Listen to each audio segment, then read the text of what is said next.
Arthur Little Theater presents some classic Neil Diamond from the late 80s. The comedy Rumors opens this weekend. Tom Wright joins us from the Port Arthur Little Theater with more. Tom?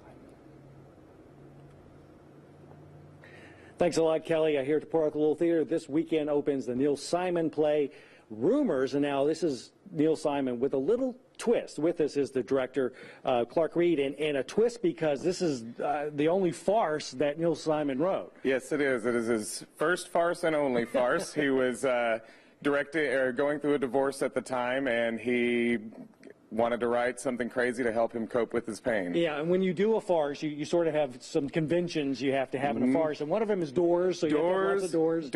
Doors. We have 5 doors in this show, and it's all about timing and miscues and missing each other and all of that. This is set in New York, and it's kind of an upscale group of people, and there's a suicide? There's an attempted suicide. They're coming to the 10th anniversary party of the deputy mayor of New York, and the first couple arrives and find him with a bullet hole in his ear. Oh, okay, now they're trying to keep it from getting out. And then they try to keep it from getting out, and one rumor piles on to another, and it just becomes mayhem. Oh, well, there you go. That's what you want. A good farce is mayhem, right? Okay, well, we don't even really need to set the scene up because this is the beginning of the show, so there's a phone call. Yep, this is the opening of the show, and they're on the phone with the doctor. All right, let's take a look at a scene from Neil Simon's Rumors.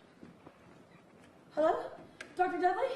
Oh, Dr. Dudley, I'm so glad it's you. Your service said you were in the theater. Is that the doctor? I'm Chris Corbin. My husband Ken and I are good friends of Charlie Brock's. Is that the doctor? I would have never called you like this, but it's an emergency. Is that the doctor? It's the doctor! It's the doctor! Why didn't you say so? I'm sorry, doctor. I would have called my own, but, well, my husband being a lawyer, he said it was best to have Charlie's.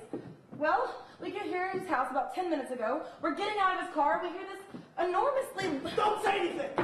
Don't tell him what happened. Why? Just do what I say. What about Charlie? He's fine. I don't want him to know about the gunshot. I got the doctor out of the theater, Ken. Tell him he tripped down the stairs and banged his head. He is fine. I don't want the doctor to know. What about the blood? It's just a powder burn. Don't say anything. But I said we were getting out of the car and we heard an enormous what? What did we hear? We heard... Just a minute, doctor. We heard an enormous thud. Thud? When he tripped down the stairs. Good, okay, that's good. Dr. Dudley, I'm sorry, I was talking to my husband. Well, we heard this enormous thud. Seems Charlie tripped going up the stairs. Down the stairs. Down the stairs. But he's all right. He's sitting up in bed. He'll call him in the morning. He's sitting up in bed. He'll call him in the morning. You! He'll call you in the morning, right? You're very sorry you disturbed him. I'm very sorry I disturbed you. But he's really fine. He's really fine. Thank you, goodbye. Where are you going? No, take him and say goodbye. Thank you, Dr. Dudley, and goodbye. Okay, this show opens this weekend, runs next weekend here at the Port Arthur Little Theater. Some good old Neil Simon for you. Back to you, Kelly. And thanks, Tom.